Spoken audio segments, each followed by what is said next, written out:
भारत माता की जय। आज महीनों बाद आप सबों के बीच मैं सुमित्रा श्री रामेश्वर नंदन रामनाथ महतो, सस्ता चुनाव अभियान के नायक, सर्व समाज हित ऐसी पार्टी के संयोजक व राष्ट्रीय अध्यक्ष, आप सबके बीच आया हूं। चूँकि मेरे पूजनीय पिताश्री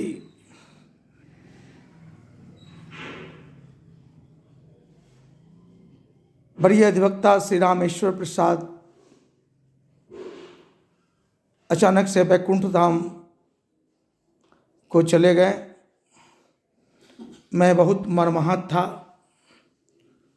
कल एक अधिवक्ता साथी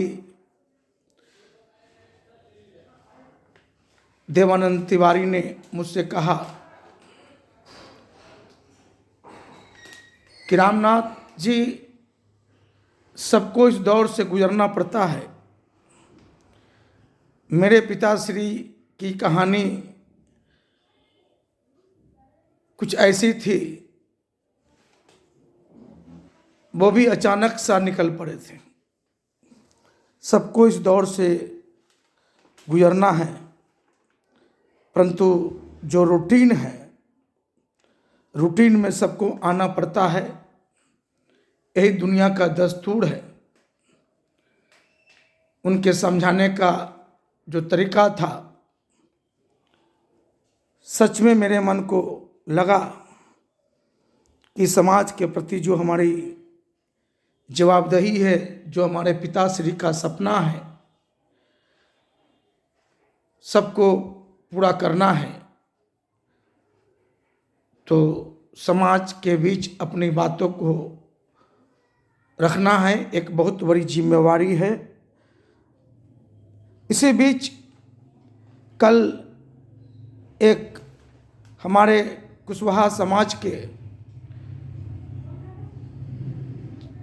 नखास पिंड के ज्योति प्रकाश मेहता जी हमारे बड़ा कल एक ऐसा बात बोल दिए, मुझे रहा नहीं गया और हम एक बधाई दे दिया। बिहार विधानसभा के अध्यक्ष अभी जो हमारे पटना साहिब के नंदकिशोर प्रसाद यादव जी हुए हैं, कल वो बता रहे थे हमारे चैम्बर कोर्ट में गाय घाट में, कल वो आए हुए थे। कहें कि आपके विरोधी हैं, उनका आज सम्मान हो रहा है खाचकला सामुदायिक भवन में। तो हमने उनसे कहा कि भाई, आप यह गलत बात क्यों बोल रहे हैं, हमारे विरोधी आप ऐसा शब्द क्यों कह रहे हैं। मैं अपने पिताश्री के विचारधारा से बंधा हुआ हूँ। मैं कभी किसी को अपना विरोधी नहीं मानता हूँ, सबसे प्रेम करता हूँ और सर्व समाज के हित में हम सोचते हैं। मैं श्रीमान नंदकिशोर प्रसाद यादव जी के साथ 1985 से लगातार 27 मार्च 2018 तक भारतीय जनता पार्टी में रहा हूँ।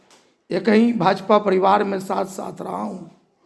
और आप इस तरह का बात बोल रहे हैं तो नहीं, आपके विरोधी, आप उनके खिलाफ चुनाव लड़े। हमें चुनाव लड़ना एक अलग बात है। विधानसभा अध्यक्ष बने, वो हमारे पिता तुल्य हैं, बधाई हम भी उनको दे देते हैं। अरे हमारा तो भाजपा में एक वैचारिक मतभेद रहा है, उसी का एक विचारधारा की लड़ाई चल रही है कि हमने भाजपा को एक सोच से अवगत कराया था, कार्यकर्ताओं के हित में, देश के हित में सस्ता चुनाव अभियान चलाने का एक मार्ग सुझाया था। हर कार्यकर्ताओं को मौका देने का मार्ग सुझाया था। उसी का एक वैचारिक मतभेद है कि भाई एक बार दो बार के बाद उम्मीदवार बदल दें, सबको मौका दीजिए। एक ही को अब बार बार मौका देंगे तो और लोग क्या करेंगे। उम्र 65 के बाद किसी को संगठन में पद नहीं दें, टिकट नहीं दें, कोई पद प्रतिष्ठा नहीं दें, मार्गदर्शन मंडल में रखें। तो ये तो हम भाजपा कार्यकर्ताओं के हित में बात को उठा रहे थे और एक अल्टीमेटम दिया था। जब मुझे ज्ञात हुआ कि भाजपा उस राह पर नहीं चलना चाह रही है तो मैं भाजपा का परित्याग किया था। बाकी नंदकिशोर यादव से मेरा क्या विरोध है, मैं उनको बधाई देता हूं। मैं उन्हीं से पूछता हूं कि क्या नए नए कार्यकर्ताओं को मौका नहीं मिलना चाहिए। सभी पद प्रतिष्ठा भाजपा या कोई राजनीतिक दल सिर्फ पुराने लोगों को देंगे तो नए नए लोग क्या करेंगे। ये सब परंपरा बदलने की बात हमने भाजपा में किया था और आज भी मैं कर रहा हूं। मुझे किसी से कोई नफरत नहीं है, न किसी से कोई वैर है। आप इस तरह का बात बोल कर क्यों सबके मन को खट्टा करते हैं, मेरे मन को भी खट्टा किया। तो कल मैं एक बधाई भी दिया हूं। मैं तो उनसे एक ही बात कहा कि भाई भाजपा में मैं आना चाहता हूं, लेकिन भाजपा को मैं एक अल्टीमेटम दिया हूं कि सर्व समाज जैसी पार्टी के सोच सिद्धांतों पर आप चलें। मैं 2020 बिहार विधानसभा का चुनाव लड़ा हूं नंदकिशोर यादव के खिलाफ, लेकिन एक सिद्धांतों की लड़ाई हम लड़े हैं और 2025 भी लड़ने का इरादा है। अंतिम चुनाव में चूंकि उम्र 65 के बाद हमको चुनाव नहीं लड़ना है, 2030 का चुनाव हम लड़ नहीं पाएंगे। जो सर्व समाज ऐसी पार्टी का सोच सिद्धांत है, उस सिद्धांतों को हम लोगों तक बार बार पहुंचाने का काम कर रहा हूं।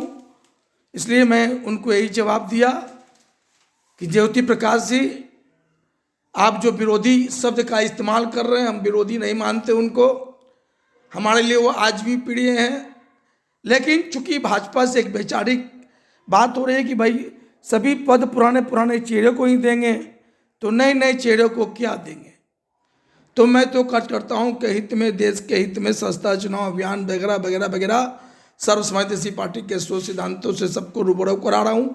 आज मन थोड़ा व्याकुल है, लेकिन आप लोग के बीच आकर अपनी सोच को उजागर किया हूँ। जय हिंद, भारत माता की जय।